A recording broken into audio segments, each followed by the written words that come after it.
Good morning, good evening, good afternoon, or good night. I messed it up, but whatever. It's the podcast. It's the Victory Roll Wrestling Podcast. I am the number one member of the Pillar, the one and only the storyteller, Alex Braddock.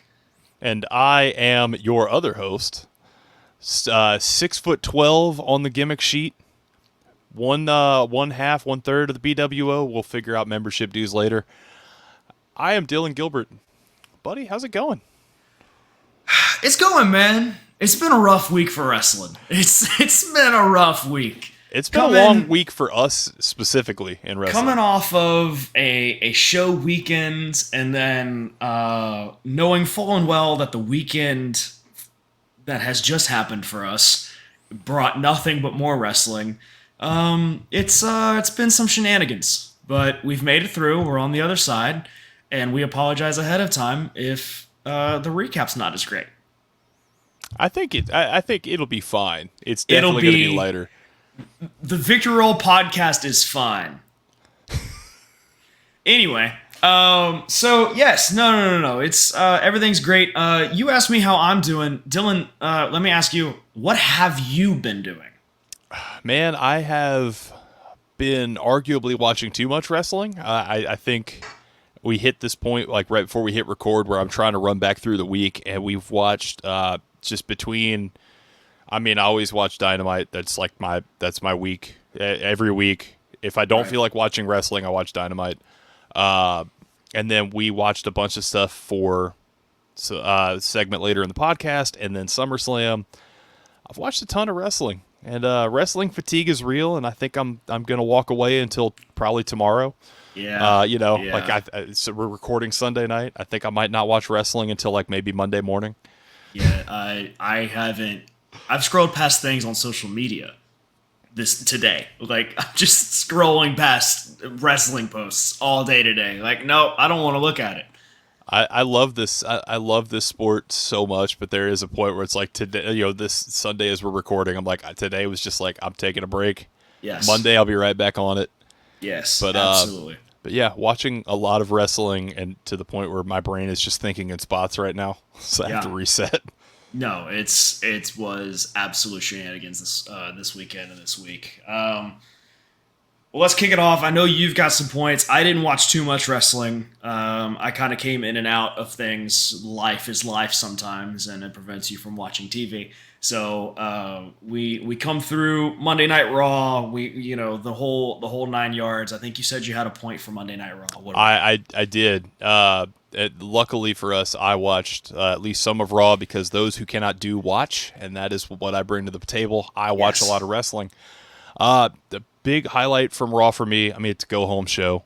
There's a lot of just like promos to build hype, pull apart, stuff like that. But the thing that stuck out the most, the Wyatt 6, the video package that they did with Dexter Lumis unveiling his new look, I thought was great. Because he did not have an emotional reason to be tied to the Wyatt family. Right. So they kind of just played him as this like almost hired gun. And I love the way that they pulled it off. There was not a deep like emotional moment with him. It was just this is how we introduced the monster in the horror movie. A lot of jump cuts, a lot of screams. Really cool. Awesome. And then the Wyatts actually hit the ring, masks off. We saw Gacy, Loomis, and Rowan all hit the ring and hit moves without masks on, and they are just as intimidating as they are with the masks on. So I'm really happy about that because that's where it all could have started to fall apart. Right. Well, and so for me, I mean, we've been asking the question for a couple of weeks now. Like, what was it going to look like if they get in the ring? Are they going to wear the masks the whole time? Are they going to take them off and reveal who they were? And with this back and forth, like Bo Dallas, Uncle Howdy play, we didn't know how that was going to go. So definitely cool seeing them rip off the mask. Some tag team maneuvers from Loomis and Gacy, which did not see coming. I guess we figure out who's going to be the tag partners of this faction.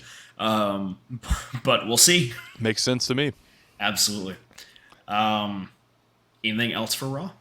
No, I think that was pretty much it. I think most of the Raw storylines were kind of in a hold pattern until we hit SummerSlam, which we will get to in a little bit. Yes. Yeah, no, like you prefaced, it's definitely a go home week for WWE with Raw kind of doing the burnout. Um, I found it weird that they didn't do anything with the Wyatt Six at SummerSlam. I did too. I think that this is one of those occasions where I'm okay with the slow burn, Yeah, but I kind of wish they'd have done something. Like maybe Gable is in something, and this is when he gets full tilt jumped. But I guess don't rush it. Let's yeah, take this thing. I mean, they've been building tension like a horror movie this whole time. You don't want to throw the monster out in the middle of the first act. You want to really let it like run. build that Yeah, tension until it's a fever pitch. So I could see maybe Bad Blood. We'll see something. maybe. I mean, building tension. We can talk about that a little later in the in the recap. Yes. Um, but okay, so Foreshadowing. moving on. Monday to Tuesday, NXT. Joe Hendry. That's all we can really say. We believe. We believe. Still won't come out of the closet. Still waiting for the day that I say his name and he appears. It'll happen one day. It'll happen one day. Moving on to Wednesday, AEW Dynamite. Probably our maybe not our most anticipated night of the week for wrestling, but definitely up there. Like we make a point to try and watch. What do you got from Dynamite, bud? So Dynamite, I'll keep it to kind of 3 points. We had just another banger promo out of MJF.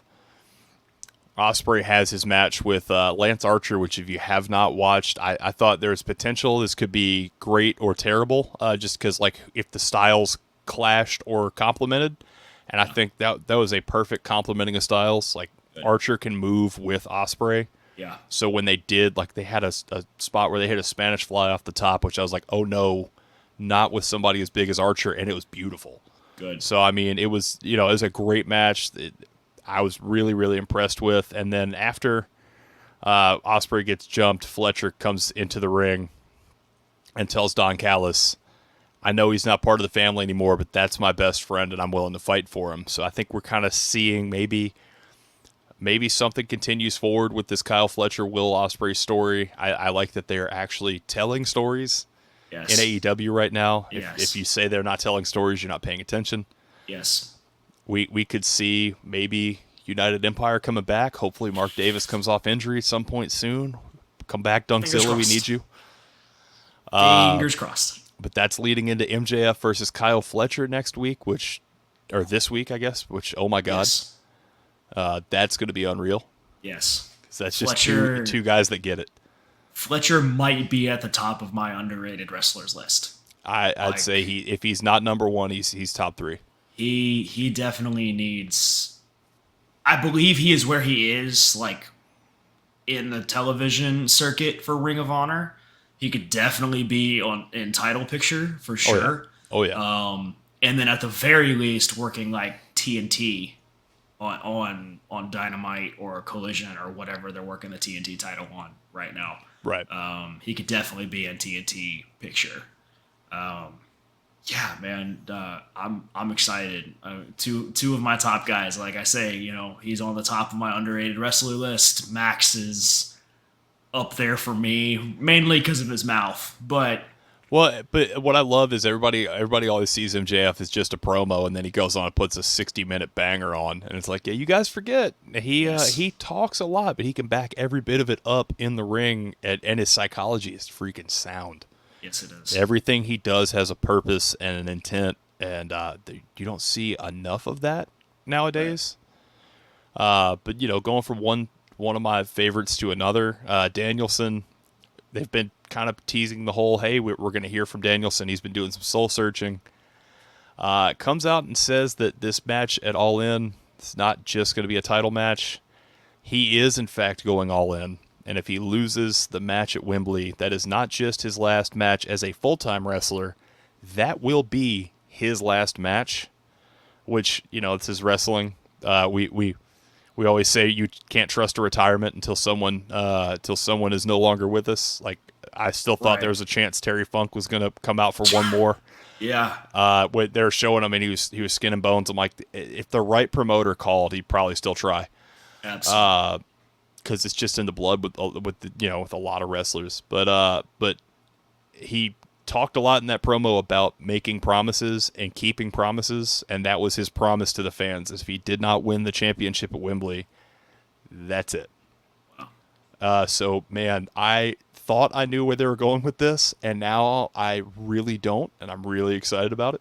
I mean, we had mentioned predictions of Bryan versus Swerve. We Yep. knew that was probably going to be what happened at Wembley, and now it is turning into, oh, this is getting way further out than we thought it was going to be. I could see it going either way, because I could see Swerve retiring him because they did, like they came out of the same scene. There's a mutual respect there. I could also see Danielson taking that title and even on the back end just doing a part-time run with the AEW title where it's like show leading up to a pay-per-view, and then he takes a couple weeks. I could totally see it going either way. And I'm completely okay with this. Like, I love when wrestling has me not knowing. Right. And so, last high point for Dynamite, Darby Allin Hangman was a phenomenal main event. Hangman is there to beat the hell out of someone, and Darby Allin is the perfect person to just take all of the punishment in the wildest way possible and still keep hanging on. And that was a really fun match. So if you haven't watched Dynamite, go back, hit those 3 points. I mean, watch the whole show, but hit those 3 points if you only have time for 3. Yes. Yeah. No, I will definitely have to go back and watch the whole show because, I mean, if there's a Ospreay Fletcher, or not a Fletcher match, Ospreay Archer match, again. When I saw it, my immediate reaction was like, oh man, like, that sounds awesome. And then you start thinking about, it's like, are they too contrasting a style? And then just they brought it. Every time Archer steps in the ring, that's what you think.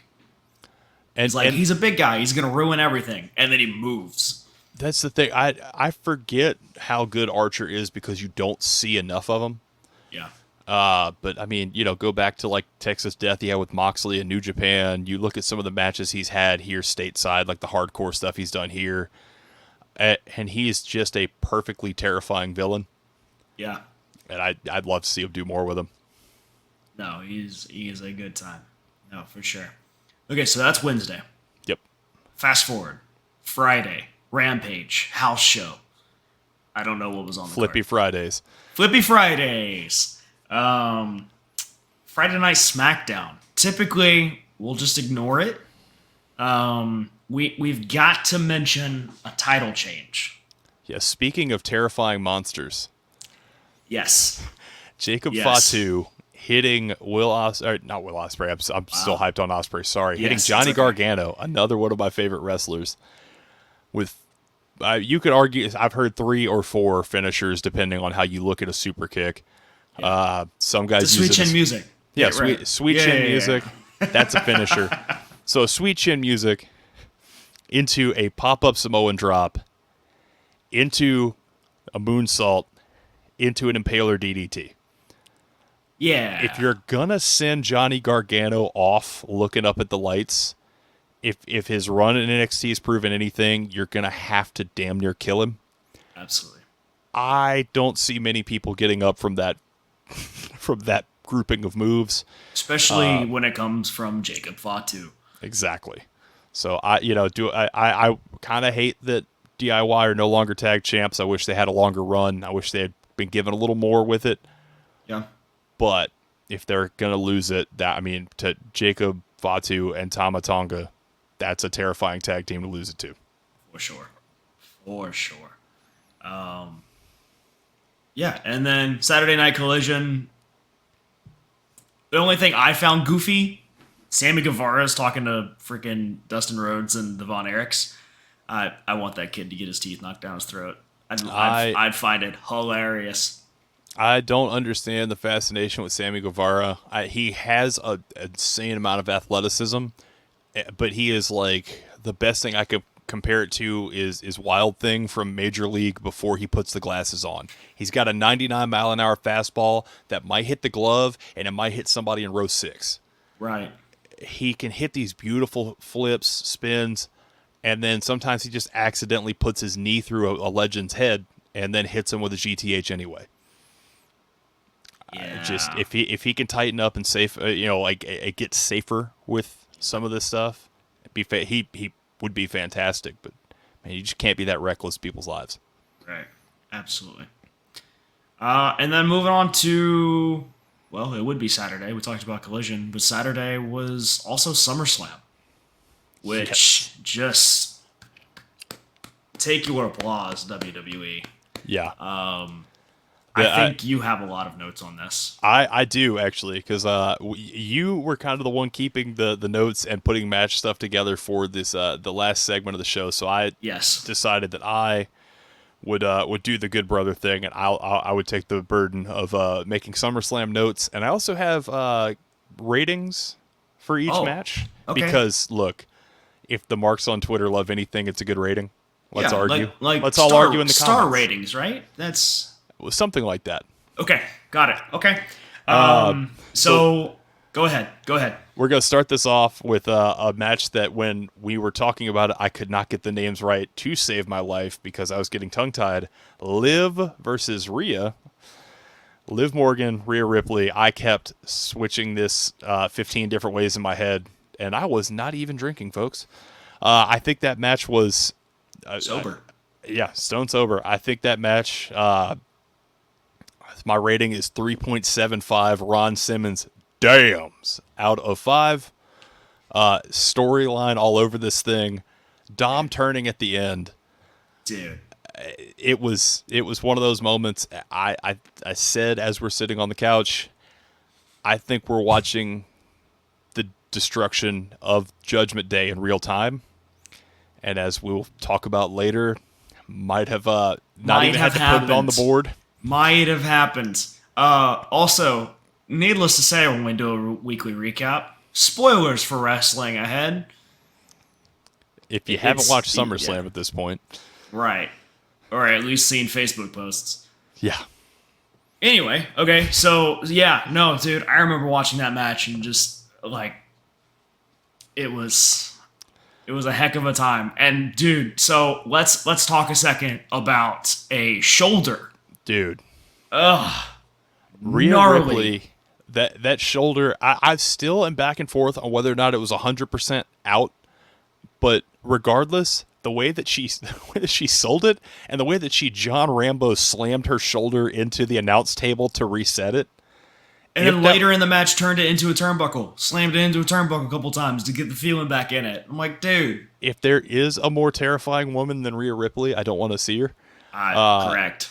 Because, man, I think that match was played to perfection.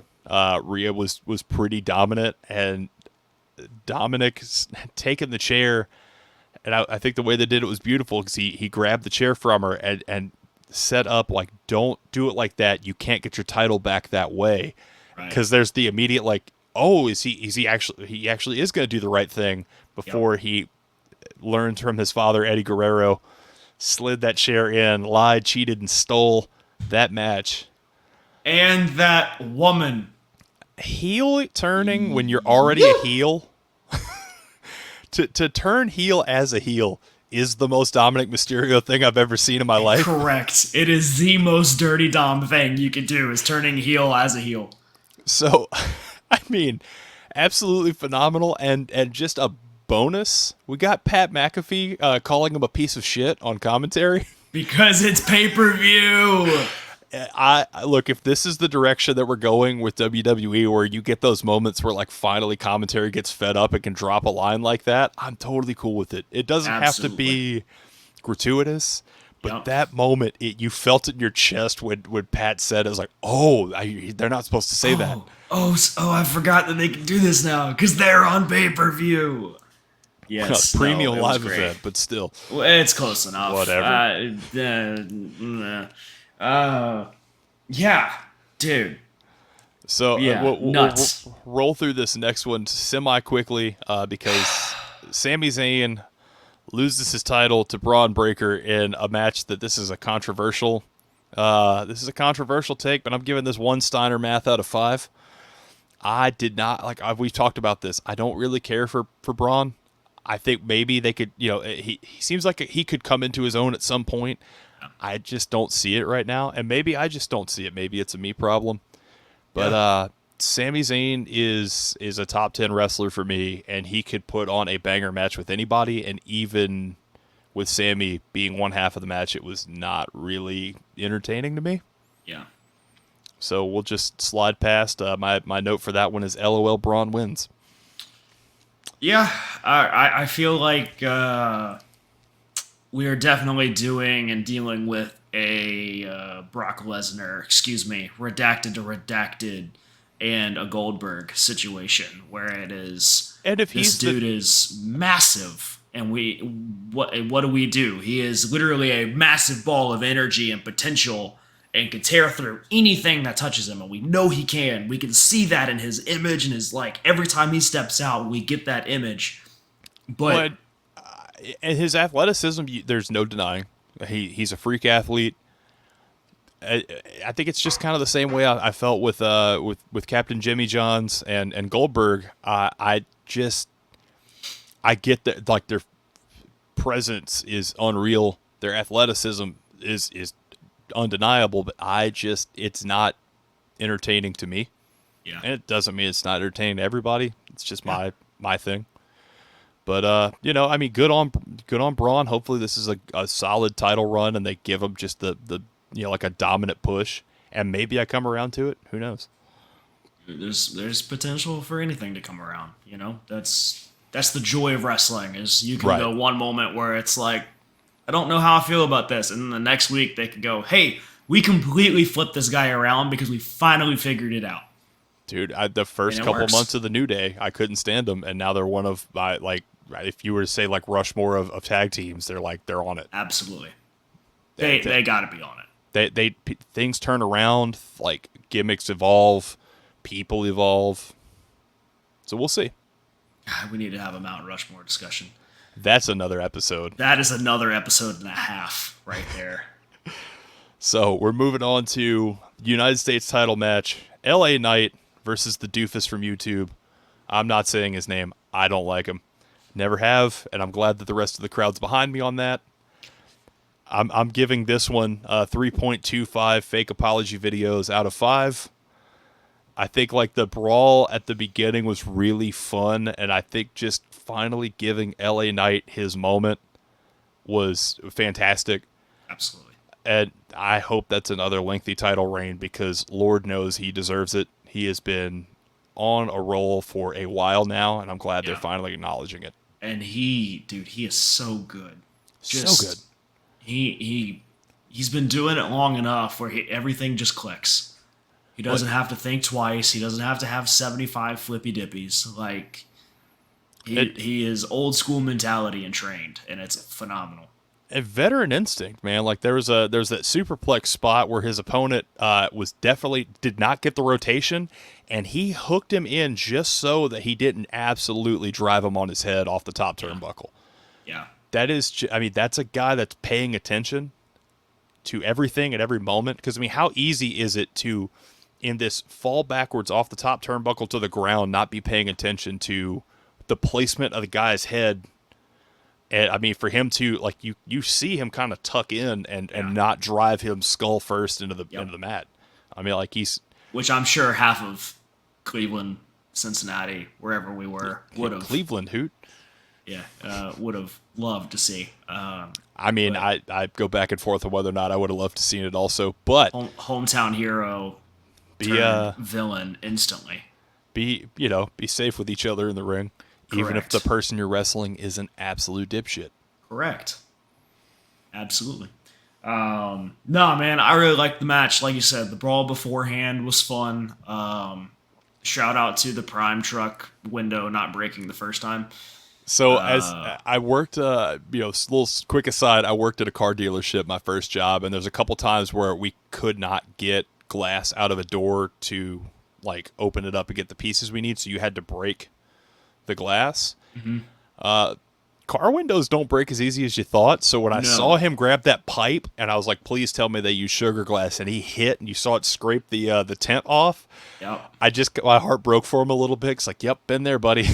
Yeah, but I was also at the happy same it was time, a second swing. correct. But also at the same time, you know full and well that first one pissed him off. And he's like, "No, I'm sending this pipe through this window. Give me a second." I mean, I literally took a ball peen hammer to a window one time, and I swung as hard as I could that first time, and when it bounced, it just triggered something in my brain. I just started wailing on it, and I think it took me 3 or 4. Yeah. So Dude. when he hit it with that pipe and it bounced off, I was like, "Oh no, oh Oh, god." buddy. Yeah. No. Nah. All right. What else we got? We're rolling through. I'm loving these ratings, by the way. Keep them coming. Thank you. So next one was Bailey Nia Jax, a match that I had low expectations for, despite the fact that I am a huge Bailey fan. Nia Jax, Bailey another Nia. one I'm not very sold on. Yeah. She has had just a history of, I think Bailey even said it in the promo, being clumsy and dangerous. And I think the match was fine. Like it was fine. I'm gonna give it 2 Tiffys not cashing in out of 5.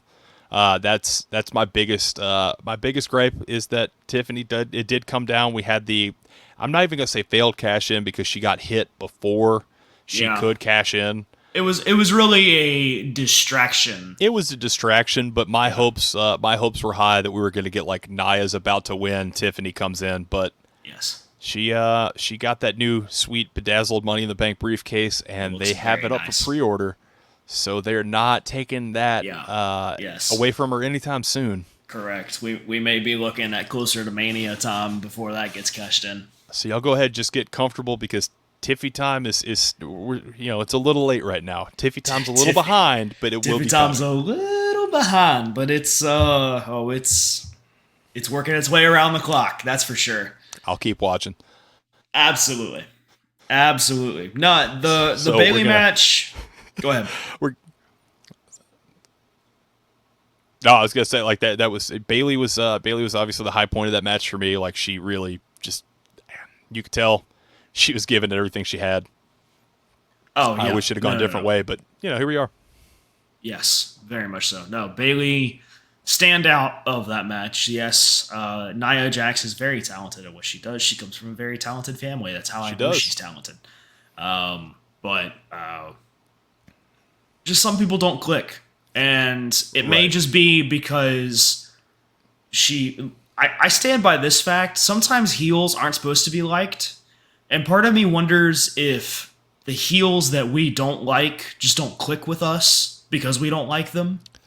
Yeah, I think like there's a lot of times where like I know we consider ourselves to be smart fans, like Yes. in the internet term of like smart fans that like really dig into this stuff like analytically, and I think sometimes like a heel will kind of even transcend that to a point where it's like even though I know MJF is a bad guy, I still really like what he's doing because of like how he's doing it, and he's a cool bad guy, but he can still elicit that like, oh, what a scumbag reaction out of you. Yeah. And I think Nia she's a really, really good heel. She is really good at just making you hate her. Yes. And when she takes that person that the whole crowd is behind, drives her into the mat, and then just hits that bonsai drop. I think it used to be when No, it is definitely bonsai drop. I don't know if she's changed it, but it will forever be the bonsai drop. To me, it's always the bonsai drop. So hitting 2 bonsai drops in a row, like, okay, look, she's a dominant monster. Great. Yeah. But Yep. Just something doesn't click. 2 bedazzled briefcases out of 5. Not my match. Amazing. Next, we're going to keep this thing rolling for what I had pegged as probably match of the night going in. And it had competition, but I think it's still probably my second favorite match of the night. We had Drew McIntyre versus CM Punk with Seth Rollins as special guest referee. And folks, we had 3 grown men. I'm going to cash in my 1 per episode. 3 grown men fighting over a fucking friendship bracelet. Wasn't it great? And I didn't hate it. That's the thing. Yeah, I didn't hate it either. It's such a silly concept where like there's points where CM Punk gets so fired up and he's trying to, he's giving up advantage in the submission hold to get the friendship bracelet off of Drew McIntyre's hand. And it could be so stupid and so campy and so silly, but you felt the hatred. Yes. And it was so real and it was so guttural. And those two men just going at each other with Seth Rollins sitting in the middle, just wanting to watch them both burn. Yes. I thought it was fantastic. It was nuts. I remember us sitting down watching this match, and about a quarter of the way through, I think it was about the time that the Anaconda Vice got locked in, he took the friendship bracelet off. We both looked at each other and was like, this is three men fighting over a friendship bracelet for a dog. Yes, we are aware that it has AJ's name on it, but every time they point at it and look at it with a camera, all they focus on is Larry. That's it, which is CM Punk's dog. So it is a friendship bracelet for a dog. We understand, okay? Don't come at us. But it's a phenomenal, it's a phenomenal point. Yes. Like, the mindless, just, Punk picks it up and is like, I'm going to put it on, and then gets hit with something else. And the mindless, hey, I'm a referee, Seth puts it on his wrist. We both laughed because we were like, fuck it, he doesn't know what to do with it. That's my one per episode. There you go. Fight me. But I mean, YouTube content, whatever. It made sense to me because Seth's just like, oh, let's get this out of the way, puts it on his wrist. Right. Because, it literally looked like Seth's like, oh, let's get that out of the way. Here, I'll hold on to this for you. Right, and just slips it on his wrist. And then 3 minutes into it, I was just like, Punk's going to fight him. Yep. Punk's going to get pissed that he has it on his wrist. And you were like, no, they wouldn't do that. And then sure enough, he gets hyped up, gets ready for the go to sleep, and then looks over and is like, what are you doing? What are you doing with that? It was nuts, dude. I am ready for either the triple threat or the one-on-one between Punk and Seth Rollins. I think there was a moment in the match, and I like that they're starting to lax some of the language a little bit, because Seth Rollins, in that moment, gets face-to-face with CM Punk, and he said, we don't want you here. We don't need you here. Not everything is about you, asshole. Yep. And it just, it was another one of those, they're not supposed to say that. It, kind of hits you in the chest a little bit. Right. But where I'm going to deduct a quarter of a point here is CM Punk coming back with it's not always about me, but it's never about you, to a guy who has been one of the biggest stars in the company for almost a decade. It's like, Phil, correct. Shut up. Yeah.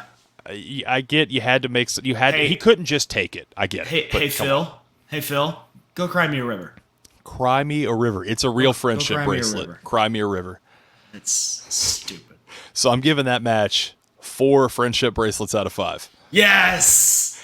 I loved it, and the fact that it could have been so silly that that was such a point of contention in the match, that it was this friendship bracelet. And you've got Seth Rollins wearing essentially a lingerie shirt with white stripes on it. It all could have been very silly, and it all could have been very over the top, and that match still had plenty of heart and hatred and emotion. And brutality. Yeah, man, that was solid from top to bottom. A phenomenal way of using a special guest referee to heighten without explicitly. I don't think Seth Rollins touched either one of them. I think maybe just a push or something. I think a push, and then Seth Rollins took, he took some punishment, but he didn't explicitly interfere. And then there was the one point in the match where Drew goes to use the chair, and they have the look, you want to see him hurt is just as bad as I do. Let me do it. And Seth kind of you see him nod yeah, I agree. And he turns and walks away. And when Drew goes to swing the chair, he grabs it and goes, nah, I'm keeping this thing down the middle. Which that's a referee. That's a ref. That's phenomenal. Instead of being partial, yeah, we had our funny little moments where it was they're fighting outside the ring, and Seth's I'm going to start counting. Drew's get back in the ring and shut up. He's okay. Just gets back in, doesn't count. He played it perfectly, too, because these, they're on the outside just beating the hell out of each other, and he's just laughing because he just wants to watch these two destroy each other. So, and it was great, too, because he just got the crowd singing. He was enjoying himself. The crowd's singing his music as these two are beating each other half to death, and it's just I'm watching my two biggest rivals get destroyed, and I don't have to do anything. Yep. Storytelling, man, it was awesome. It's great.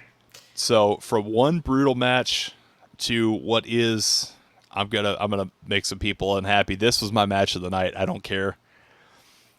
We've got Gunther versus Damian Priest, or as I wrote it down, Walter versus Punishment Martinez, which feels like a 2K Universe mode match from a few years ago. Correct. And the fact that was a world title match on a WWE card shows you how cool wrestling is right now. That should have been the nameplate for SummerSlam, is Walter versus Punishment Martinez. Yeah. That is correct as what it is. That was, we talked about brutality. That was another match with plenty of it. You've got, when you see big man matches, it could very easily just be big meaty men slapping meat. And it was our childhood hero. It was, but it also, like, it didn't slow down. Like, it slowed down when it needed to, but, like, it was not a slow plotting match, because a lot of big man matches could be 5 minutes of just, like, hit, suplex, 1, 2, 3. Yes. There was violence, there were stakes, there was drama. Yes. Gunther bleeding out of the chest. Oh. As the first time seeing him bleed. Yeah, I mean, he had that match with Ilya Dragunov in NXT UK. Yes. He caved in Ilya's chest, and Ilya was bleeding, and Ilya was giving it back just as hard, and you barely saw marks on right. Walter at the time. Yes. So to see him bleed, it's just like, oh my God, he is human. Yes. Because I've always looked at him as like this German Terminator, Austrian Terminator. If we can talk about whoever is the writer, producer, or Damian Priest, who might be the smartest wrestler alive at this point, getting booked to turn around and look at a replay. To look at a replay of a failed pinfall. Brother, amazing. I popped so hard for it. It's the thing you think about all the time. Especially a show like SummerSlam, you've got video boards all around this football stadium. Everywhere. Because they don't want a single person to not see what's going on. So why wouldn't the people in the ring also be able to see those same videos? Especially if you just knocked the head off of somebody and you're like, that's 3, tell me otherwise. 1, 2, and then he goes, rope break. Like, no. This guy's dead. He's not moving. What do you mean rope break? And then they show replays on the screen and you just sit there and watch. It added to the legitimacy. Like, I mean, wrestling is I always use the term sport. It's a sport. It's a performance, but it's a sport. Yes. We've all been at football games or something, a questionable call gets made, the players are throwing their hands up, and then you see them look to the board and then start pleading their case like, dude, come on, you saw that. It made for a great moment. And I mean, Balor grabbing the leg of Gunther, putting it over the rope so that Gunther stayed in the match. And as I alluded to earlier in the night, like, I think we're seeing the destruction of Judgment Day in real time. That was one of those. At least in the Judgment Day as we know it. Yeah. It's crazy, dude. So now Dom is gone, and it looks like Balor's gone, which means probably JD is also going to leave, because who gets custody of JD? That's what I want. That's what I'm really interested in. Carlito's going to go where Carlito goes. He might follow Dominic. Carlito's going to go with... actually, yeah. I guess that is true. We have Priest on one side and Dom on the other. I was going to say we kind of have to follow the Spanish-speaking person, but also at the same time, like, they both... they both do.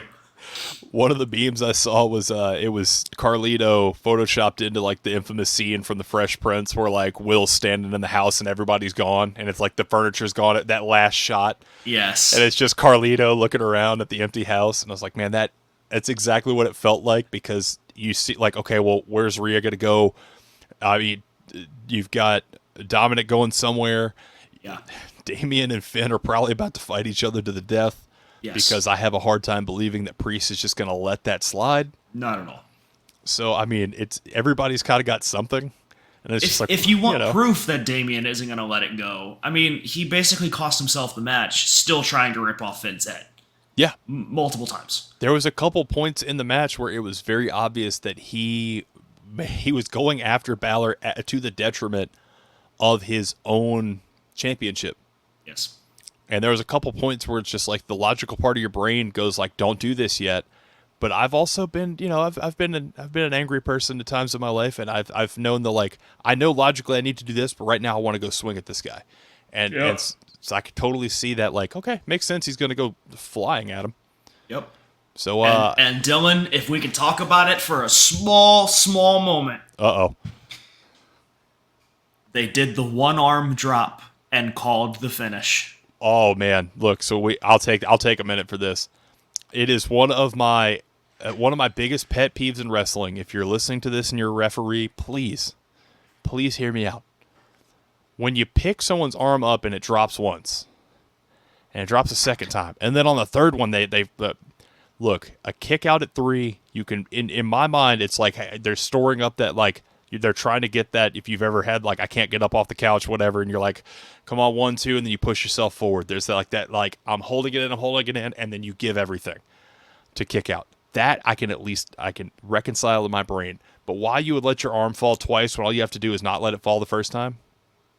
And if you watch a UFC fight, they pick a guy's arm up and it drops, that's the fight. That's it. So if we're trying to add legitimacy, we're trying to add that realism, one arm drop. Now, I will add a small bit of wrestler psychology to this. Go ahead. Now, the 3-arm drop, I hate it. I can't stand it. I'm sorry to all the old school guys that think that this is still great. I will give it to you. It does hype up the crowd. It builds because drama. You sit there and you got that 1-arm drop, you got that 2-arm drop, and it's like, that's it, he's out. But everyone knows if you're doing the 3 arms, 95% of the time, that 3rd arm goes up and it's staying there. And it's the fight. Now, I'll give it up to my boy, Mr. George Strong, Mr. Shoes. Our favorite I ref. told him, I said, if there's ever a moment in time that I get choked out, don't you dare pick up my hand 3 times. And he goes, so you better take it out of my hand, because there's no point in me getting up and then dropping for you to go halfway and stop. He goes, if I grab your hand and I go to raise it, rip it out of my hand and hold it there. Like, hey, I'm still alive. I just want to let you know, because there's no point in it dropping and you catching. There's no point in doing that. So I said, I'll take it. Just don't ever let me get to the point where you're dropping my hand 3 times. That's a ref that gets it, man. That's a ref who gets it. We love you, Shoes. So yeah, I love that the finish of the match was the arm went up, and when it dropped and the ref pointed and called for the bell, I popped one, because Gunther is world champion or heavyweight champion. I never thought I would see it. I'm so happy that I'm seeing it, and I hope it's another 660-something day run. Yes. Please. I remember him putting the title around his waist, and I looked at you and said, Roman Reigns was 1,300 days. I think we can get 1,200 out of Gunther. Oh, 12 easy. 10-year reign, make it happen. Absolutely. No, and I think it's even better. I remember making this comment as well, where it was, as much as I love all the designs of the WWE titles, I do not think I could take Gunther seriously with the WWE title that Cody holds right now. Yes. I think he looks 1,000 times better with the very similar to the old school heavyweight title. It reminds me of Big Gold, which I love. Yes. It definitely holds, in my opinion, more legitimacy than the WWE title. I think WWE title, you're pushing more storyline wise versus, especially now that Gunther has it, you are going to be pushing more fight wise. I kind of see it as like Cody is the best sports entertainer in the world right now, and Gunther is the best wrestler in the world right now. Yes. And as much as people hate the usage of those two terms, whatever, like that, to me, you look at like what Cody's doing, and it is very much like it's story and it's moments. And Gunther's just out there ripping people to shreds and caving their chest in. Yeah. So to double back to my rating, I gave this one a 4.5 bleeding pecs out of 5. Gunther bleeding and winning that match was just wild. Like again, he just seems completely unbeatable, unkillable. And then when he started bleeding and he realized he was bleeding by, again, looking at the camera, he looked up at the video board, took the blood and wiped it across his head. I'm like, oh my God, this psycho loves it. War paint, brother. It's war paint. War paint. So, yeah. I think that was probably my match of the night. Actually, hold on. It's my second match of the night. Uh-oh. I forgot about, we had a surprise banger. Yes. The Awesome Truth Roll versus A-Town Down Under. Found at your local sushi restaurant, the new found Awesome Truth Roll. The jelly roll coming into the ring, during the Miz R-Truth segment where Waller and Theory interfere. Yep. And when I saw Jelly Roll grab the chair, I was like, oh yeah, this is gonna be the token. He hits him with the chair spot, and he laid solid chair shots, and I was pretty impressed. Thought it was gonna be like super soft, and it was solid. He landed a pretty flush. It looked good, and then all of a sudden, Jelly Roll stands over the top of him, and he throws up that 5, and they hit the 5-knuckle shuffle, and Jelly Roll took a bump, folks. It was fantastic. I was kind of a little disappointed he didn't go for the old Will Ospreay 630 senton. There was no jump tuck roll. Hey, I feel like I need to say this sometimes. Hey, Jelly Roll, we love you, dude. I love your music. Give us a shout if you want to get on the pod. But if you're watching this, I'm sorry. No, man, I was, like I said, it's all jokes and love, I promise. I was laughing about it, but I was impressed by the chair shots. And I was legitimately like, "Oh my God, he didn't have to take a bump. He was there to open the show with music. And if he's literally there as like the famous person in the front row that punches the heel at some point, and everybody pops, he's had a great showing. And mind you, one of the greatest choke slams that we've seen since Kane, which once again we've talked about before. Sometimes it's based off of the guy who's basing for it, and Theory is a phenomenal worker. Oh, dude. So Theory's the fact that he probably just told Jelly Roll, like, dude, just, like, stand there, put your hand up, bring it down, just make sure you're stable, because I'm going to boost the hell out of it. And it was probably the tallest and biggest chokeslam that we've seen in the past decade, which I loved. So, yeah, I mean, to give this thing a rating, I'm giving it 6 Jelly Rolls out of 5. Hey. And Jelly Roll is now eligible for the PWI 500. Move aside, Kenny Omega, Will Ospreay. Yes. The new champ is coming, baby. Yes. It's ridiculous. Absolutely ridiculous. Jokes aside, man, really fun segment. And Absolutely. I love a good, like, when Snoop Dogg was crip walking over Shane McMahon's blown quads or whatever. Like, I love a weird celebrity segment. So that was perfect. Yes. No, it was a heck of a time, dude. And then we brings us to the main event, which some people really loved. I enjoyed. We had Codelander because he came out in the Homelander robe. Tell me otherwise. Yes. Versus Solo Sikoa, Bloodline rules, and let me tell you, that was chaos. Yeah, it was nuts. Cody is, I think at this point, it's gonna. The only way that they're gonna stop Cody is Arn Anderson's gonna have to pull the Glock on him. Absolutely. How do you stop Cody at this point? He's kicking out of like 47 Samoan pointy thumbs of death. I mean, Jacob Fatu got after his ass pretty good.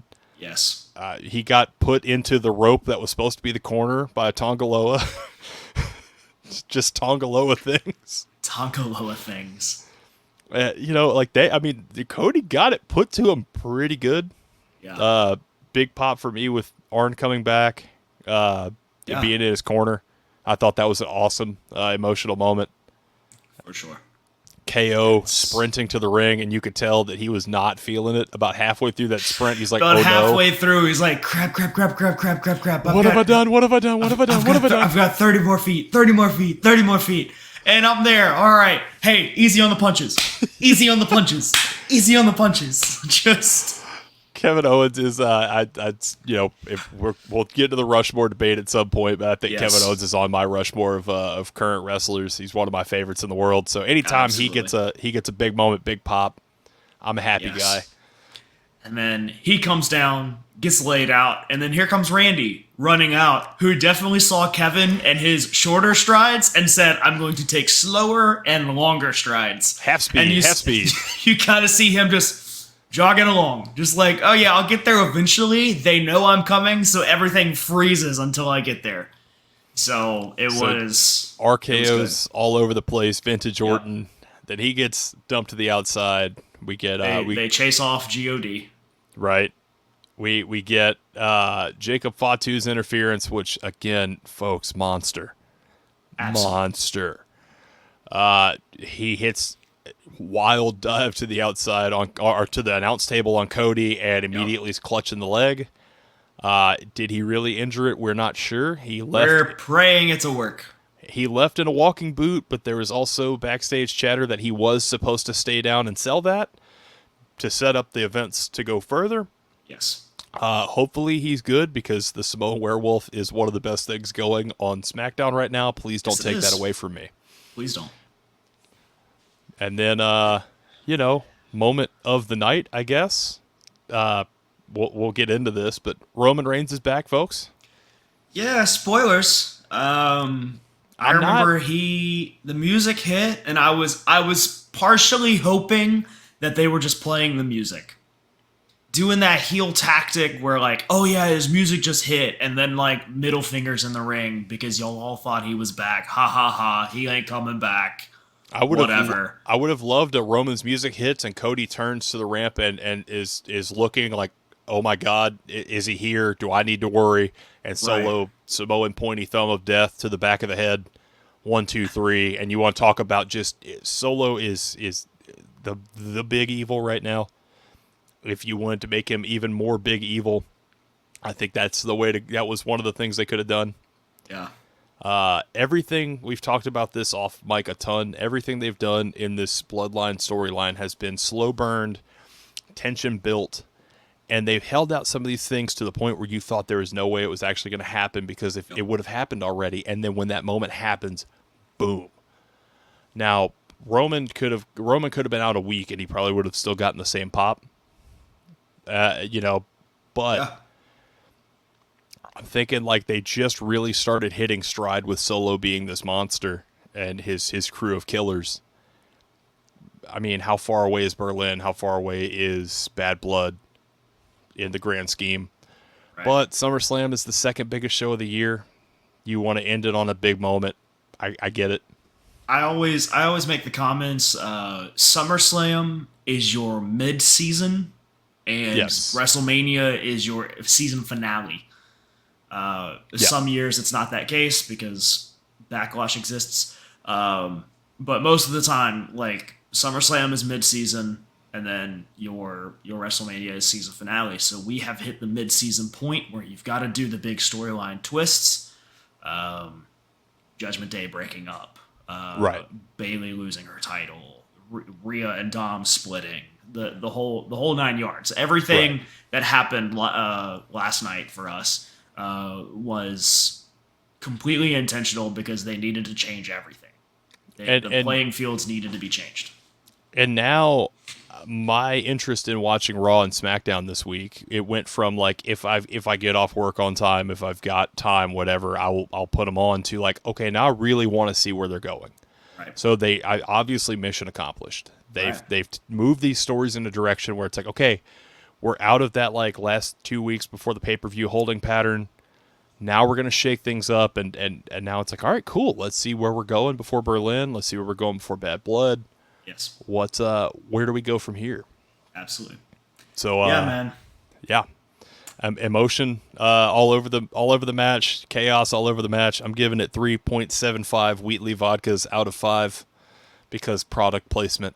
Product placement. May we not forget Straight Talk. I will say that's one of the gripes is that when Straight Talk sponsored that one match and they did not coordinate the logo colors. So you have the Straight Talk green, black SummerSlam, Straight Talk green, and it looked like when people make those shitty creating arenas in 2K where they just like badly slap logos all around the outside. It didn't look great. like when WrestleMania, they had the gin and juice and everything was white and it was clean, or Yep. like, or you had like I think it's one of the wing restaurants had one. It was like a darker Wingstop. green. Wingstop. Wingstop. Yep. It was a darker green. It made a little sense. You're going black neon, black neon, black neon all around it, and it just looked like something that somebody made in like And community like hard creations. cut too. Like Hard cut. it wasn't like a blend, it was just like hard cut. If it had been all straight talk neon green, it would have made a little more sense. But it's the Right. cuts back and forth that made it look like something that somebody made in community creation and called like toxic warfare or some crap. And you look at it, and it's like, who downloaded this? Oh, 6 Yeah. people. Next. Yeah, for sure. But For sure. all that aside, man, SummerSlam, great show. Yeah, we'll see how long the Raw SmackDown hype comes for us, because Hopefully a while. typically We'll it see. lasts for 2 weeks, and then we're just praying for the next pay-per-view. So we shall see. Man, under an hour recap. Victory Roll's doing better, folks. Hey, you guys, we talked about doing a little more WWE talk and not as much AEW. How about that? How Fight us. about that? You got a full Fight me. breakdown of SummerSlam. Fight me. Back to Dynamite talk next week, bitches. Yeah, Fletcher MJF's happening. Sorry, I'm gonna fangirl the hell out. Ooh, buddy. Hate to break it to you. So moving on, probably the most extensive. It has been a while since me and you have watched wrestling for this long together. Yes. We started at 9:30. 9:30, and we stopped 20 minutes before SummerSlam. We stopped 20 minutes before SummerSlam, and then we turned right back around and watched all of SummerSlam. So really and truly, we were kind of watching wrestling from 9:30 in the morning to 10 o'clock at night. We actually went after SummerSlam. We watched a couple Aussie Open matches on YouTube because we can't help ourselves. Correct, We love this because shit. we have a problem. But what we were doing was recapping the G1 Climax from New Japan Pro. Dude. Man, oh man. I always talk about how much I love New Japan, and there's times where I forget how much, and then we watched that all the matches that we could from the New Japan, like the G1 Climax. I was like, dude, Yes. I just love New Japan so much. It's phenomenal. So much. Phenomenal. So running through what we're going to kind of do, I'm going to talk about scores for a little bit. And then we're going to kind of do kind of our top 3, like, hey, what are the guys that have performed the best in our opinion in this tournament? Wins or losses, it doesn't matter. And then we're going to kind of go a little further into detail, maybe pick out some predictions and maybe suggest some matches.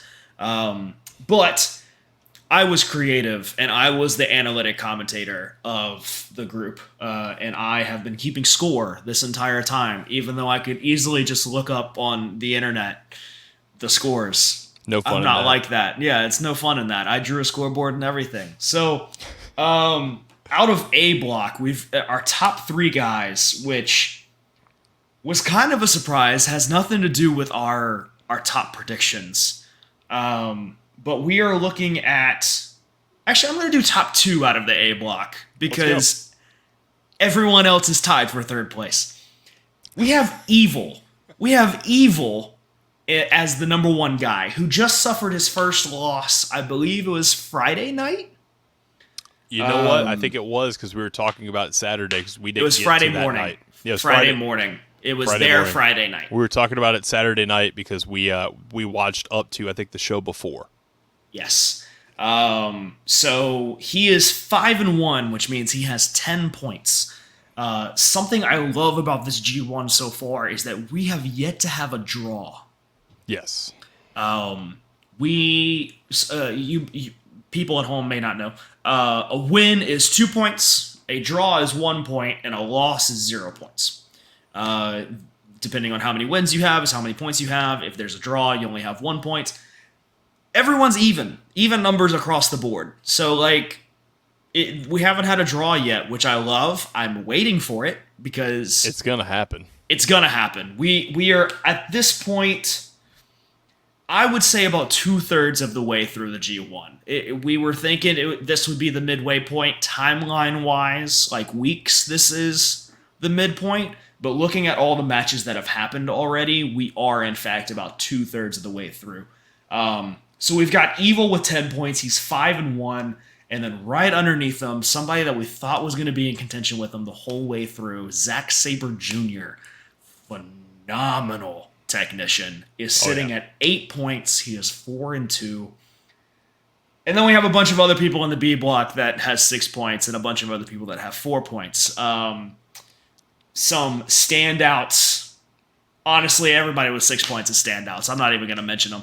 A block is stacked, and even the people at 4 points are phenomenal at what they do. They are just not being pushed as hard. So, and there's also Jake Lee. And there's also Jake Lee. How rude of me to forget. There's also Jake Lee. There is a stack of absolute killers in A block and Jake Lee. Yeah, man, something so weird about the G1 is that you can sit there and let's take Zach, for instance. Mm-hmm. Zach has won 4 matches and has lost 2. He went on a storm. His first 4 matches were wins against the likes of Naito, against Jake Lee, Callum Newman, Grado Khan, tore the house down. And then he steps in the ring with Shota Umino, who was, I think, had 1 win at that point. And just so. via a roll-up, loses. Now he is no longer undefeated. And it was nuts. It's one of my favorite things about the G1 is that they really do put up any given night, any given wrestler could lose. Absolutely. If you look at the one for Evil's 5-1, it's Grado Khan, who at that point was winless. Grado Khan goes 0-4 out of the gate and knocks off the top guy. Which is nuts. Anybody can beat anybody on any night. And I love the G1 for that. It is phenomenal. We'll go ahead and stay on the A block. Top 3 guys out of the A block, in your opinion. Hit me. All right, so if we're going just like my top 3, like the ones that have impressed me the most, Shota Umino is definitely one that's impressed the hell out of me. The shooter in only 3 wins, but every match he's been in he's really shined. I love what Evil is doing right now. In every match, there's been intentionally some kind of silly heel shenanigans. Yes. New Japan is very much like a sport style wrestling. It is strong style strikes, hard hitting, hard slams, hard suplexes. The like anytime a submission is cinched in, it is with intent. And then we'll have moments where like he takes the big boxing turnbuckle pads off and hits somebody with it while the refs. Guy with a turnbuckle. Yes. It's so like Evil. Like I knew going in like Evil is one of those guys that could stand to win it all, but his matches have been exceptionally like really fun. Yes. And then man, I'm gonna skip over a couple guys that I absolutely love to say that Tetsuya Naito. Every match, dude, you don't know what you're going to get out of Naito. It could be him burning it down like it is the main event of the Tokyo Dome, or it could be a match where he is completely phoned in and it looks like he didn't even get off the plane. Every single G1 match, he has wrestled like it's his last match and his family is being held captive. He has gone for broke every night, and it has been unreal. And may we remind people, if there's a time to phone in, like these little random, like, I'm facing Jake Lee tonight. Let's take a night off, and Naito's just been bringing it every single night. And may we remind people, current IWGP champion is not even at the top of the leaderboard. Their heavyweight champion not at the top of the leaderboard. It's nuts. This is the G1, folks. This is the G1. Right. Top 3 for me, super quick. I mean, like you said, evil. I I love it when American style bleeds into not American style. Yep. That is my favorite thing in the world when a someone that was trained Japanese comes in and works that American style heel perfectly. He said in the press conference before this G1 ever started, like, I am going to have the absolute worst matches you have seen, but I'm winning this tournament. Yep. And what he meant by that was, I know all of these Japanese fans are expecting a hard-hitting, respectful fight, and it is not going to be that. Every night there has been either a ref bump or a ref thrown out of the ring, and his buddies come in and try to fight his opponent. There is weapon usage. There is just usage of referee. Prime example, Evil versus Kid, where every time Evil takes the ref and throws him to the side, he tries to gouge out his eyes and Gabe catches him. He tries to low blow him after he throws the ref to the side and Gabe catches him. It's phenomenal. It's phenomenal work. And that is the small details for me that sit there and go, what is the Japanese gimmick? Because most of the time you just have guys that hit really hard. And then Evil turns around and goes, I can knock your freaking head off. But watch me do this because it's something completely different than what you're going to be seeing this whole time. So, Evil number one for me. Dude, I gotta go with Takagi. Takagi's gotta be number two, man. Starts it off hot. Dude. And even does the whole thing where he's like, I'm fully aware that I'm an old man and I'm getting older. But watch me. Watch me keep going. He said to post-match promo, you're not going to find a 41-year-old man that hits as hard as me. Correct. Which... And, I don't want to find out, sir. Thank you. In Japan, that's freaking saying something, man. It's saying something. He's one of those guys that should be way higher. Absolutely. I know he's only like one win out of the top three, but dude, yeah, Shingo's been on a tear. And then number three, I gotta be a mark, buddy. Good old Callum Newman. Ospreay Jr., baby. Ospreay Jr. Dude, he, first off, youngest participant in a G1. And not only that, but he opens up night one with a win over Shota. And not only becomes the youngest participant, but the youngest match winner of a G1 and the first match winner of this year's G1. Yep. So, like, if you just want to propel this kid, just here, he's on a glass case. Go do what you got to do with him. Learned everything he knows from Will Ospreay, so you know he's phenomenal. I mean, shoot, his finisher is literally the Os Cutter, and they call it the Os Cutter. I mean, what else would they call it? Correct. I call it the Os Cutter. So, yes, those are my three. Those are my three. Evil, Takagi, and Newman. So, all in all, with us two combined, 5 standouts. Evil, Newman, Takagi, Shota Umino, and Naito. And let me tell you, if you'd asked me again, like right now, it's probably 3 different guys. Absolutely, yeah. As soon as we start talking about other guys, it starts shifting and moving. Because dude, everything is like liquid mercury. It does not stop moving. When you said Shingo, I was like, God damn it, dude! Shingo had my favorite matches. Yeah. Of the A block. Yeah. I mean, it's nuts, dude. It's nuts. I mean, just bangers all through this tournament. And then we move to the B block. Oh, yeah. Also, something that we didn't talk about in case you missed our G1 start conversation. The G1 is a New Japan tournament. I'm sorry that we're doing this halfway through. It's a New Japan Pro Wrestling tournament in Japan where they sit there and do all-around tournaments, which means they have 10 participants, and all 10 of those guys will fight the other 9 participants that's in the block with them. They get the best scores out, and then what they will do is they will take the top 2 scores of each block. They will fight each other, and then those winners will fight each other, and then the winner of the finalists will go on and challenge Tetsuya Naito, the IWGP Heavyweight Champion, at the Tokyo Dome at Wrestle Kingdom. I believe we are at 15 now. This year will be 15. And then if I had to guess, the winner of that is turning right back around and wrestling at AEW Dynasty. Probably. So, fingers crossed. But anyway, B block. This one is a lot closer.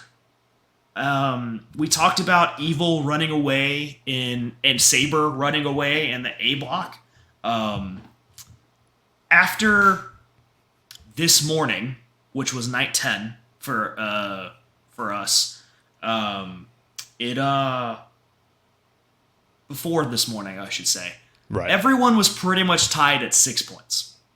It was an even playing field in the B block. And after last night, we now have 2 top guys who will be David Finley, who we did not guess that was going to happen. No he way. He is at 8 points with 4-2 record.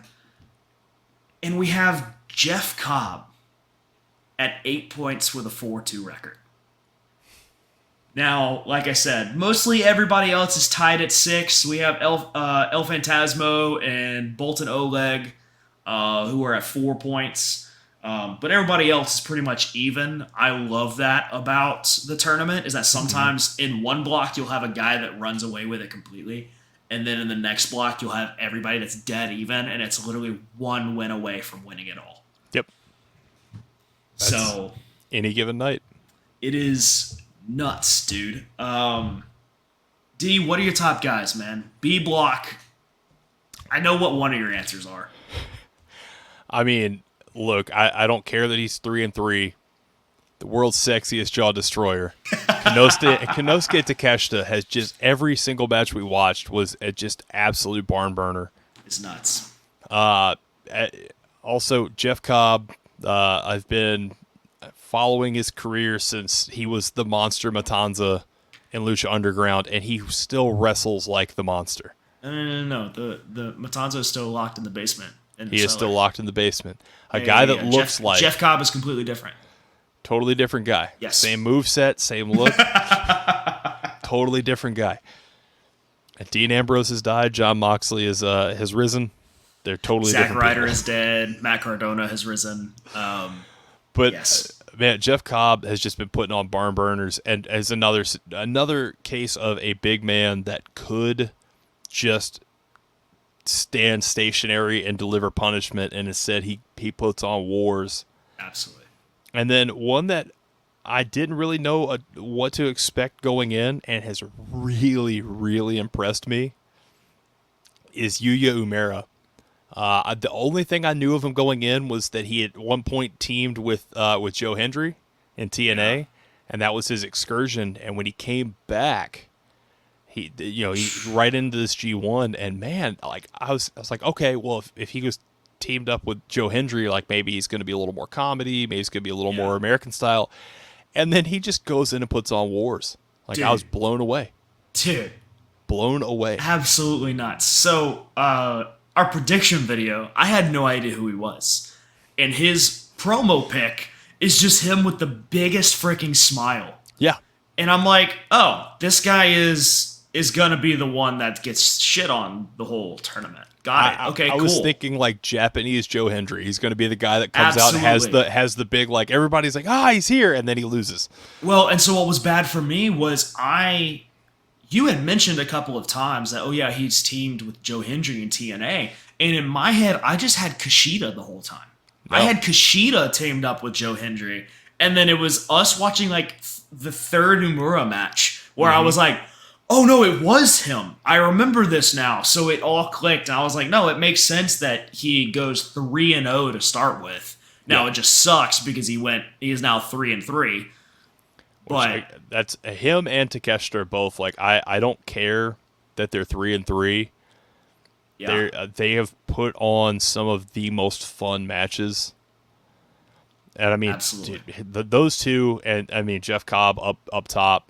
Jeff Cobb's a freaking monster. And Tony Khan, open up the checkbook, get that man to the States, and let's put the United Empire back together. Khan can stay in Japan. He loves his women. Cool. He can show up when we need him. Fine. Right. Get Mark Davis back off injury. Get Jeff Cobb there, and just let the United Empire run AEW. Oh my God! They won't be stopped. They will be a force to reckon with. My top 3 guys very similar. I got Takeshita. just the natural pop that comes off of a forearm touching a jaw. Because sometimes you'll be like, oh, it's the classic indie wrestling thigh slap. And then sometimes when he just hits, you're like, oh, maybe not. He hit one, I want to say it was on Yuya, where like his hand is out and his forearm is here, and it sounded like I said it was a mix between like a clap and somebody going, yeah. and I'm like, that sounded like it unhinged his jaw. Yes. No. And then turned right back around during that match and gave a discus forearm to the ring post. Yes. And it looked like he shattered his elbow. Besides the point. So Takeshita, I also have Imura because I love guys that I do not know before a tournament or a match or a show, and then they completely blow me away. So now Imura is at the top of my list right now. We're going to run with it. And then to be a little different, I'm going to go with Yota Tsuji, man. Not a bad pick. I didn't understand him at first. A lot of the times I didn't understand him, not at first in this tournament, but when he first came out, I was just like, this guy's just a football player. Like, that's all he really is just an American football player. And then he turns around and puts on hard-hitting bangers. We just need to work on the nickname. That's all we got to do. The Gene Blast. There's something not translating right from Japanese to English. I'm sure it sounds bad ass in Japanese, but something's not translating right from Japanese to English. We got to work on that one. Well, and it's bad enough that like I kind of made the joke that he looks like Japanese Quagmire because he's got like he's got these like kind of big teeth and he's got the like kind of pronounced chin. And he looks like Japanese Quagmire, and then you give him a nickname like the Gene Blast. Yes. And I'm like, look, call him the Atomic Blast, call him the Atom Splitter, like the Atom Smasher. Like I'm like, oh yeah, that's badass. That's like an explosion. Because when he hits you, it's like an explosion. Right. Oh yeah. I mean, he's a hard hitter. He kind of reminds me of Shinsuke a little bit, where he's got that kind of loose movements, and then he'll just lay one in on you. Yep. Yeah, and man. He's just got that $1 million smile the whole time, man. Like, it just really felt like young Shinsuke. It works, dude. And, you know, I'll stop talking about the nickname. So, all in all, in the B block, we have 4 top guys between the two of us. We have Jeff Cobb, Yota Tsuji, Yuya Imura, and Konosuke Takeshita. Honestly, if you go watch any other matches from the G1, you won't be disappointed. I firmly believe that.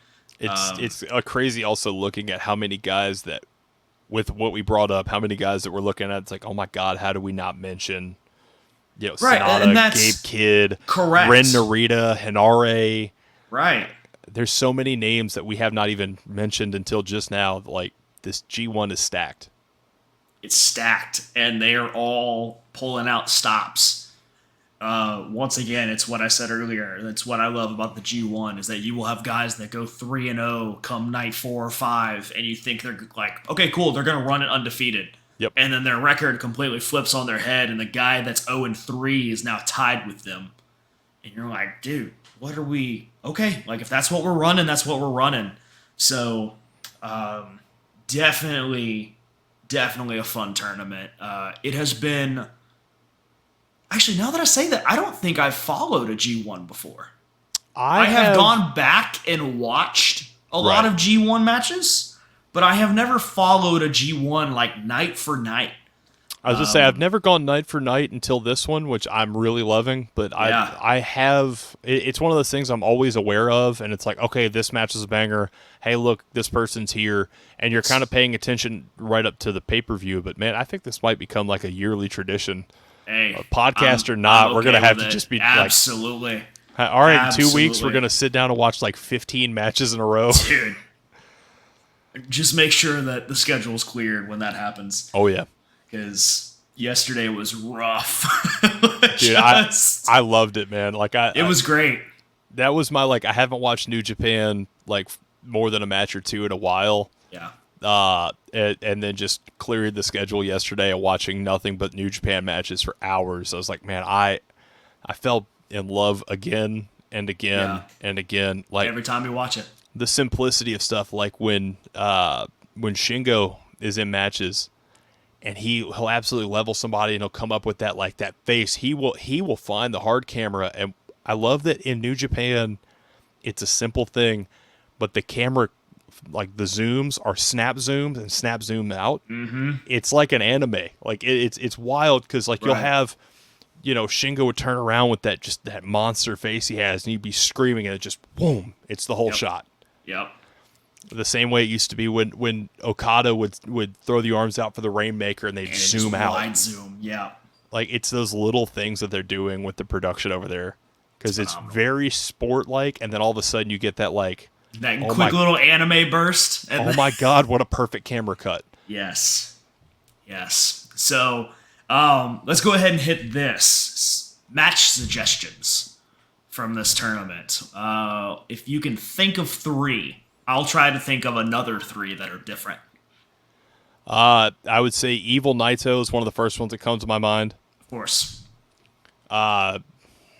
Dude, it's just fantastic. Like Evil with the, like you brought up, like we're gonna have the like probably the worst matches. I think that was one of my absolute favorites. Yeah. Just because it was so much fun. And then to give Naito his flowers again, Takagi versus Naito. That was a phenomenal match, and that was night 1. Yes. That was the main event for night 1, and I think they absolutely just annihilated each other. They set the tone to what the tournament was going to be. And then my third match is going to be 2 of my picks to take the B block, Takeshita versus Jeff Cobb, in what I can only okay. describe as an absolute war. Okay. Okay. Shoot, dude. That's... All right, shoot. Okay, I'll go with my 3, and I'll start with being controversial against you. I think my 2 that are going to take the B block, Yuya Uemura and Konosuke Takeshita. Yeah. Phenomenal hard-hitting match, and they took both American style and Japanese style and blended it perfectly. Beautifully. Perfectly. I'll take another one from B block. Let's see. I mean, shoot, dude. Takeshita Tsuji, night Yeah. 1. Phenomenal. Both men really feeling out. I do not believe it was Tsuji's first G1. I believe it is his second. I think so. But Tsuji and Takeshita kind of feeling it out and having Takeshita go, all right, this is what it feels like to be in New Japan. Got it. Got it. Let's keep going. Let's hit harder. Let's hit faster. All right, great. Watching him adapt in real time was wild. Wild. And then from an A block, man, we've had a lot of fun ones. I'll break my own rules. I think Shota Newman at the beginning of the night, I won't talk about it, but just the showcase of 2 young guys that are up and coming. Oh yeah. And that then rematch is going to happen in like 5 or 6 years, and it's going to blow our minds. it's gonna be nuts. And then my actual third pick has got to be Sabre Jr. versus Naito. Only for the shot at the end of the night, where Sabre says, you know what? Screw your heavyweight title. Finds the legitimate arena hard cam and just beelines. Finds the aisle in the crowd and just beelines for it so that he can throw the strap over his shoulder, turn back to the ring where Naito is still laid out, and go, I want you to know I'm winning this and I'm taking it home. Like, this is going to be me. There's no argument. That is one of those that the second you said it, I was like, damn it, why didn't I pick that one? There's too many good ones. There was that. I mean, that moment is probably going to be. Now we've still got like I think 10-ish days of calendar time left before we hit the final. But I think that's probably top 3 moments of the G1 is Sabre hitting that, winning that match, hitting like out the ring, grabs the title, throws it over his shoulder, and like you said, coming up that aisleway, and whoever's on hard cam did it brilliantly. because they're zooming out as he's getting closer, and you're feeling it. Like Yep. he's coming, and the whole crowd is turning, and everybody's reacting, and it's just building, building, building.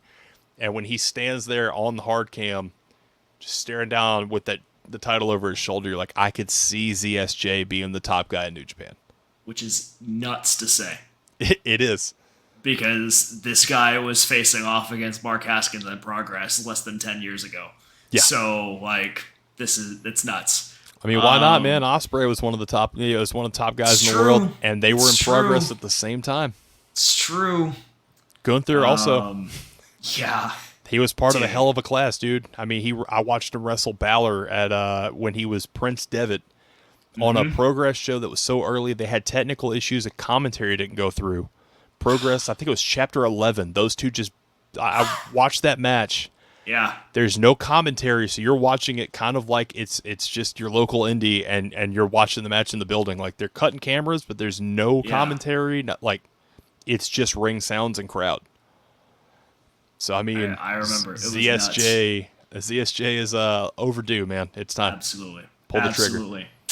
Well, I was making a comment earlier, and looking at the records and scores, we are exactly 2/3 of the way through.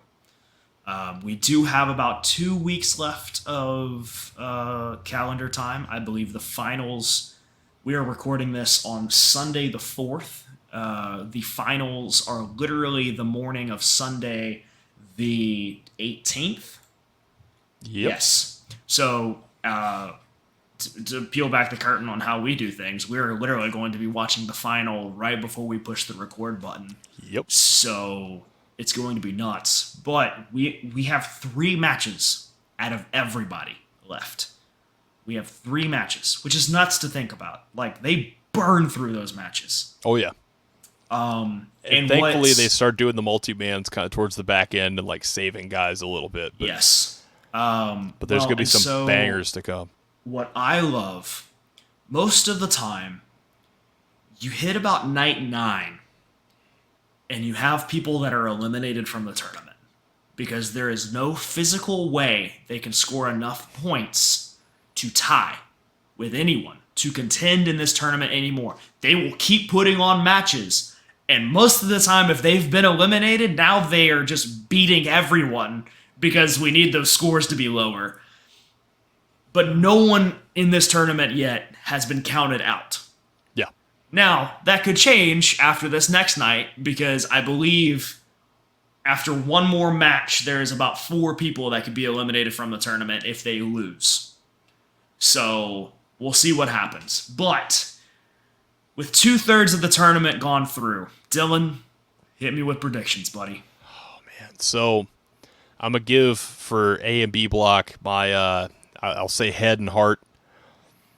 A block, I'm saying, my head is saying Evil probably keeps this reign of terror going and takes A block, but my heart is really, really behind Zack Sabre Jr. Like I said a few minutes ago, man, put the strap on the dude. He's long overdue. And then B block, head says Jeff Cobb because he's a freaking monster, and another guy that I think is overdue. Man, my heart is saying it's a split pick. It's either Takeshita or Yuya as that dark horse, like making the final. And literally, my head and heart picks are what I would love to see be the finals for the block. Yeah. I mean, if you give me Evil ZSJ, that's going to be awesome. Yeah. And if you give me, Jeff Cobb versus Kenosuke Takeshita again, or Yuya Uemura again, banger. Like You already know these guys can put on classics. Give them 30 minutes instead of 15 and just watch the fireworks.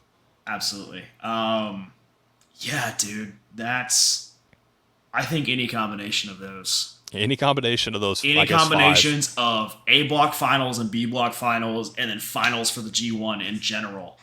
I'm going to start with B block. As much as I hate it, my brain tells me Finlay. Yeah, I mean, my brain tells me Finlay, especially because he's up with 8 right now. Now, there's nothing saying that won't change, but if I'm going with my heart, I'd love to see Uemura at least in the B block finals. Yes. Uh, but A Block, there's no way.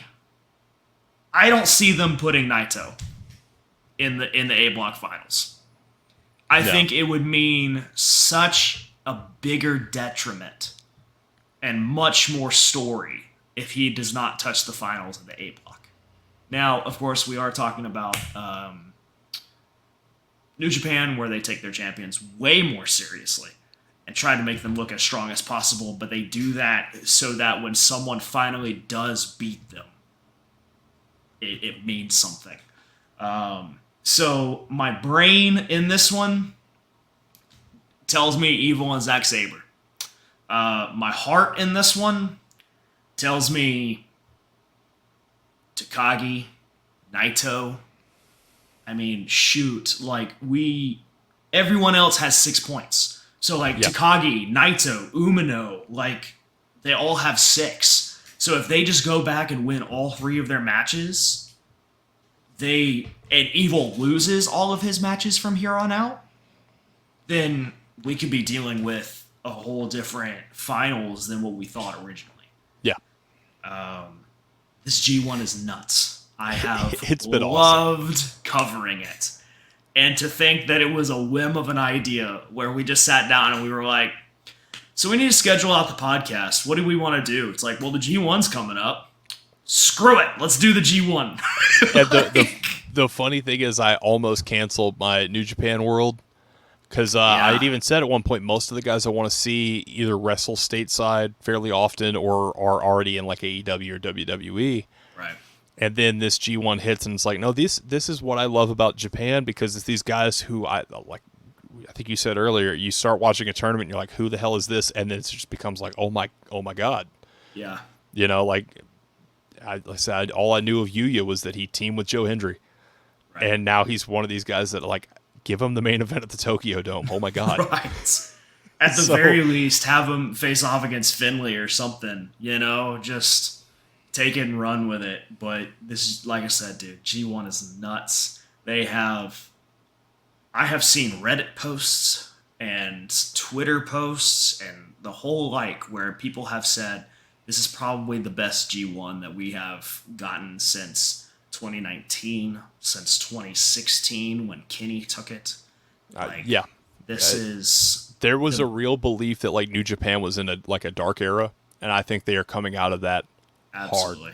But they've got the sticks on the plane pulled back, and we're ascending big time. Absolutely. Well, that's it for the G1, which means it's almost it for the podcast. But I want to start doing something. We suggested a butt ton of matches today. Go and watch those matches. But we also watched a butt ton of other matches while we were watching the G1. Dylan, hit me with a top suggestion for someone that just needs a little bit extra. All right, so if you've made it this far, you can go another, I think it's 38 minutes. So I told you what I thought the match was going to be. I'm calling audible at the line. I'm a guy that loves good deathmatch wrestling. We'll have conversations later about good and bad. There's good deathmatch wrestling. There's bad deathmatch wrestling. There is 2 guys hitting each other with every weapon they can find because they can't work. And there are guys that can work a fantastic wrestling match and also use those elements to heighten stakes.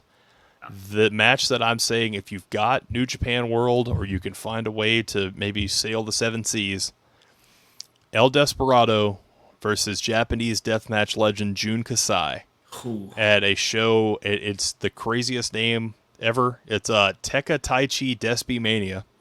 It's a company called JTO Wrestling, which is just Tap Out in Japan. Yeah. And I think it was the 30th anniversary of the debut of Taka Michinoku. He's on the card twice. If you want just a good, weird Japanese pay-per-view, that's one to go for. But the main event is Desperado versus Jun Kasai in a death match that I think if they had hit some of this, if they had the same match beat for beat without the weapons, is still a great match. Phenomenal. but you add the stakes and you add the tension of these two taking these spots onto wild, wild implements Yeah, and still putting on a great wrestling match without it just being like blood and guts for the sake of blood. absolutely. And then I'm gonna pull one that we in fact watched that have nothing to do with Japanese because I'm tired of talking about the Japanese. How dare you? I know, how dare I? I'm pulling one from good old Pro Wrestling Australia, PWA. You can find this match on YouTube on PWA's account. Aussie Open versus Ricky South and Matty Wahlberg, who just so happens to be Grayson Waller in the WWE. We randomly pulled up this match. We were talking on the topic of Aussie Open last night, and after Summerslam, we were like, what? It's been a minute since we've seen a good Aussie Open match. I think we got on the topic of Aussie Open and FTR, which is another phenomenal match. If you Yeah, go watch that one. Go watch any of them, really. Really? They've had a few. Yes. Just phenomenal, guys. Aussie Open. We talk about Kyle Fletcher being on the most underrated list when it comes to wrestlers for me. Aussie Open as a tag team have been phenomenal, and it sucks that Dunkzilla, Mark Davis, has been out.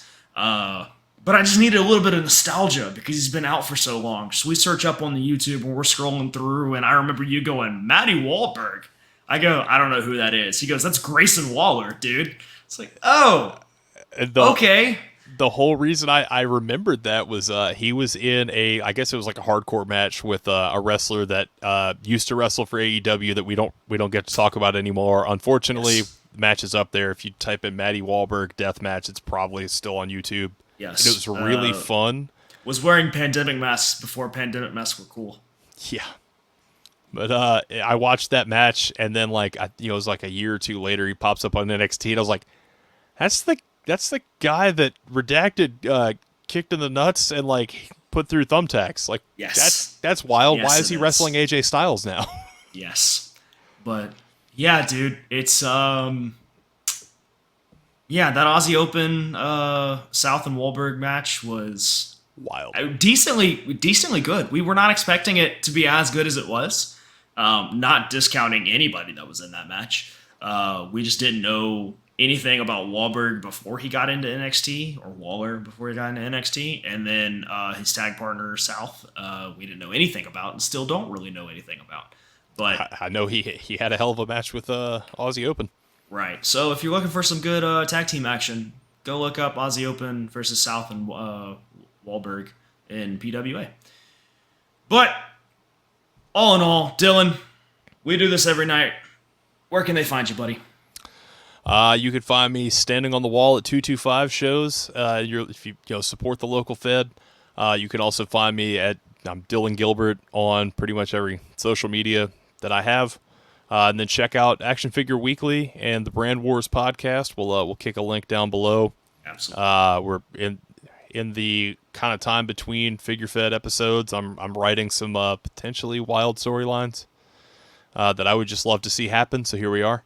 Yes. But I said check out the podcast if you can't get enough of my voice. Yeah, for sure. The usual. You can find me at Alex Braddock or the Alex Braddock on social medias. I say this every time. Victory roll. Hit the subscribe button. I'll be that cheesy YouTuber. I don't care. Hit the subscribe button. We do not advertise. Share on Facebook. Share links. Twitter. Social medias. Get the word out. We love doing this. We're not going to stop. We're just going to keep doing it until both of us get burnt out or until we die. So we'll see what happens. But like a grizzled indie vet, you can't get rid of us. Correct. But no, just if you enjoy what you see, share the word. We love recapping wrestling. We love talking about wrestling and enjoying what we do. But I end the show the same way that I started. So whether it is a good morning, a good afternoon, a good evening, or a good night, whatever time you have been watching, thank you for watching, and have a good one.